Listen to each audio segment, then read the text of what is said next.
Qin Shi Huang, best known as the first emperor of China, remains one of the most controversial rulers in all of history. He is celebrated as the unifier of China and the founder of the Qin dynasty, yet equally condemned as the model of the ruthless, autocratic ruler. His legacy stands as a profound paradox, the creation of order through destruction. He was the man who forged a single empire out of warring states, but whose dynasty crumbled only 15 years after his death. Long before he became emperor, Qin Shi Huang's life was already steeped in intrigue and controversy. Much of this centered not on him directly, but on his mother, Zhao Ji, whose rumored affairs and scandals cast long shadows over his legitimacy, shaping how others viewed the young king of Qin. So, who was Zhao Ji? The woman forever remembered as one of ancient China's most scandalous figures. Zhao Ji was born in the state of Zhao during the final century of the Warring States period, a time when intrigue and ambition ruled every corner of China. Her family background remains largely unknown, but historical records describe her as a courtesan of rare grace, celebrated for her beauty, charm, and refined manners. In the bustling Zhao capital of Handan, Zhao Ji lived among nobles and merchants, her wit and elegance making her a woman of fascination and quiet influence. It was there that her path crossed with Lu Buwei, a wealthy, calculating merchant from the state of Wei. Enchanted by her allure and intelligence, Lu Buwei took Zhao Ji into his household as his concubine, seeing in her not only a companion, but also a symbol of his growing prestige. Lu Buwei was rich, yet despite his fortune, merchants held one of the lowest positions in society during this era. He was not content with wealth alone. He hungered for power. And through Prince Yi Ren, a minor and unfavored son of the Qin royal family, living in Handan as a political hostage, Lu Buwei found his opportunity. He saw in the exiled prince the perfect vessel for his own rise. To curry favor, Lu Buwei invited Prince Yi Ren into his home. There, the prince met Zhao Ji, and was instantly captivated. Recognizing the prince's infatuation and the advantage it might bring, Lu Buwei acted decisively. Like a merchant weighing profit and loss, he presented Zhao Ji to the prince. Though Yi Ren was poor and overlooked by his father, King Zhao Xiong of Qin, Lu Buwei chose to gamble everything, investing his ambitions in the exiled prince. From that fateful moment, destiny took shape.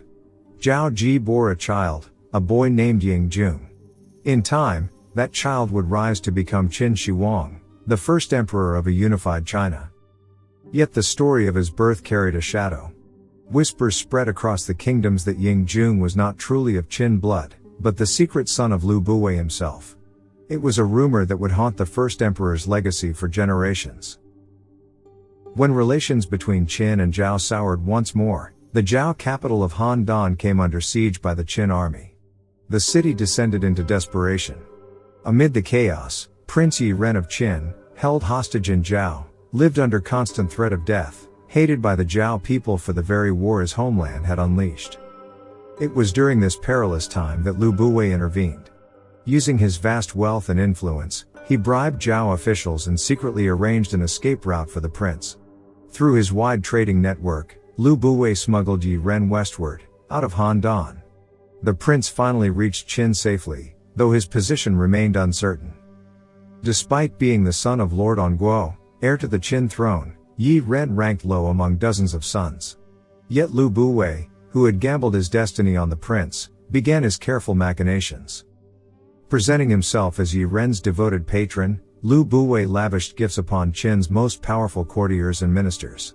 He even gained Lord Onguo's favor by funding public projects and royal expenses, gradually raising Yi Ren's standing. Still, one major obstacle remained. Lord Onguo had already named his eldest son as heir. Although this son was also born of a concubine, he had been formally adopted by Lord Onguo's principal wife, Lady Huayang, making him the legitimate successor. Undeterred, Lu Buwei devised a new plan. He turned his charm and fortune toward Lady Huayang, showering her with jewels, estates, and rare treasures. Through flattery and persuasion, he eventually convinced her to petition King Zhao Xiong to name Yi Ren as the new heir. The petition was granted. Thus, the once despised hostage of Zhao became the designated successor to Lord Onguo. After one of the longest reigns in Chinese history, 56 years, King Zhao Xiong of Qin passed away. The throne then went to Yi Ren's father, Lord Onguo, who became King Shaowen. By that time, Yi Ren, now renamed Zi Chu, stood as crown prince. Yet King Shaowen's reign lasted only 3 days before his sudden death, some say from natural causes, others whisper of political intrigue. Either way, his passing cleared the path for Yi Ren's ascension.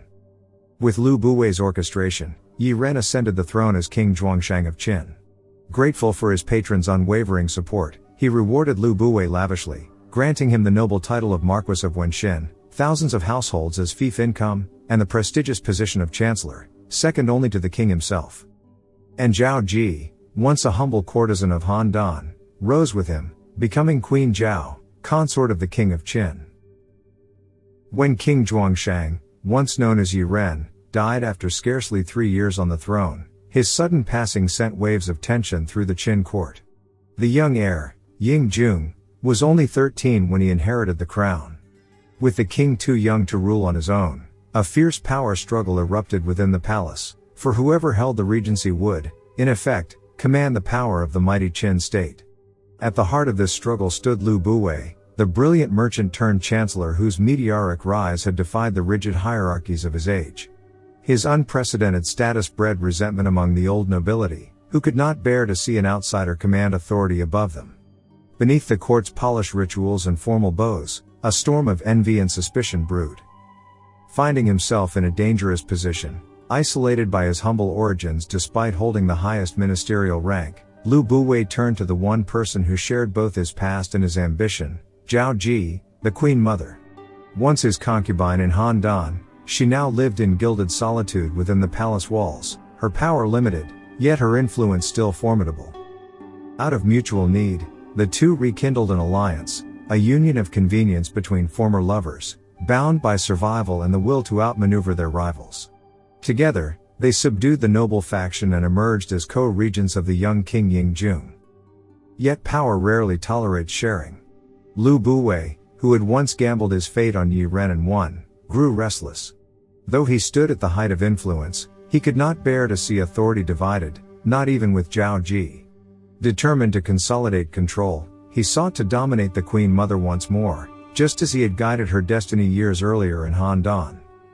Under the guise of discussing state affairs, Lu Buwei made frequent visits to Zhao Ji's chambers. The young widow, barely in her early 30s, was lonely and isolated, and Lu Buwei's presence soon rekindled memories of their former closeness. Their renewed intimacy did not escape the eyes of the court. Whispered rumors spread like wildfire, of secret meetings, of revived passion, and of scandal behind palace doors. The repercussions were swift. The court buzzed with speculation, not only about their affair, but also about the legitimacy of the king himself, for Zhao Ji's past with Lu Buwei had long been the subject of gossip. The chancellor, once celebrated as a political genius, now found himself ensnared in a web of intrigue that threatened to destroy everything he had built. Cornered and desperate to silence the scandal, Lu Buwei devised a cunning escape. To divert Zhao Ji's affections and quiet the whispers, he smuggled a man named Lao Ai, a minor noble from the state of Wei, known for his charm and talent for jest and entertainment, into the Queen Mother's chambers, disguised as a eunuch. Zhao Ji lived in comfort, but also in deep loneliness. Though she was the Queen Mother of Qin, she was still young and full of life, yet isolated within the palace.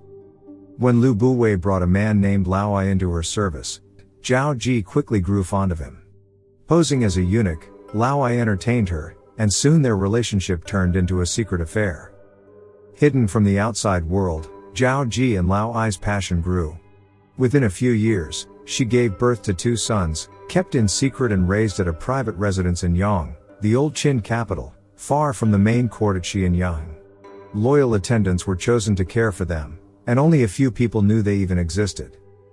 Because of Zhao Ji's affection, Lao Ai's power increased rapidly. He was granted the noble title of Marquis of Changshin, vast estates, and even his own guards, an unusual privilege for a man without royal blood. He managed the Queen Mother's lands, controlled her treasury, and used her seal to issue orders in her name. Ministers and courtiers seeking favor began visiting Lao Ai's mansion instead of Lu Buwei's.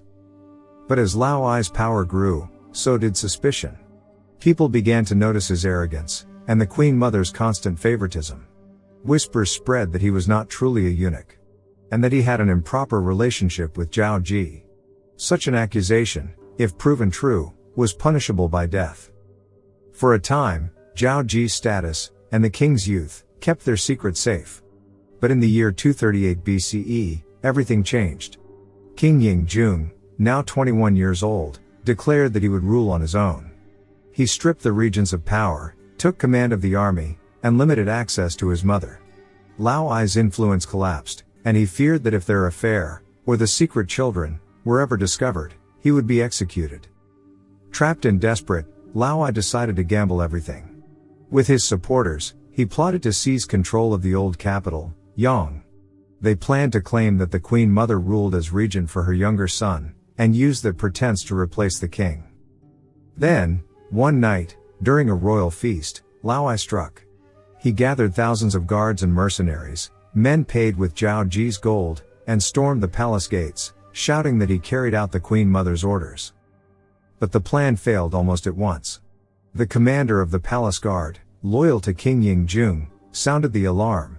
Royal troops and veteran generals from Xianyang arrived swiftly.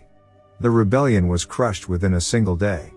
Lao Ai tried to flee, but after a brutal fight, he was captured, and brought before the king in chains, his fate already sealed. Lao Ai, as the main culprit behind the rebellion, was sentenced to the harshest form of death. His execution took place in the bustling marketplace of Xianyang, the heart of the Qin Empire, before officials, soldiers, and citizens. Each of his limbs was tied to 4 horses harnessed in opposite directions. With a single command, the horses were driven forward, tearing his body apart. His gruesome death served as a warning to all who might dare defy the throne. Under Qin law, guilt extended beyond the individual. Lao Ai's entire clan was executed, their bloodlines erased for his crime. Even the 2 children born from his secret affair with Zhao Ji were not spared. They were killed in secrecy, their names left unrecorded, their small bodies buried beyond the capital, lost to time and memory. Though Lu Buwei had played no direct role in Lao Ai's rebellion, he too could not escape its consequences. As the man who had first brought Lao Ai into the royal harem, he was accused of negligence, even complicity. King Ying-jung, now fully in control of the state, seized the chance to remove a dangerous influence from his court. Lu Buwei was stripped of his chancellorship and ordered to retire to his fief, his power quietly taken away. For several years, he lived in seclusion, far from the political world he once ruled. But peace did not last. A letter soon arrived from the capital, a royal summons from the king himself, commanding Lu Buwei to return for questioning. He understood well what such a command meant. Rather than face disgrace or execution, Lu Buwei chose his own end.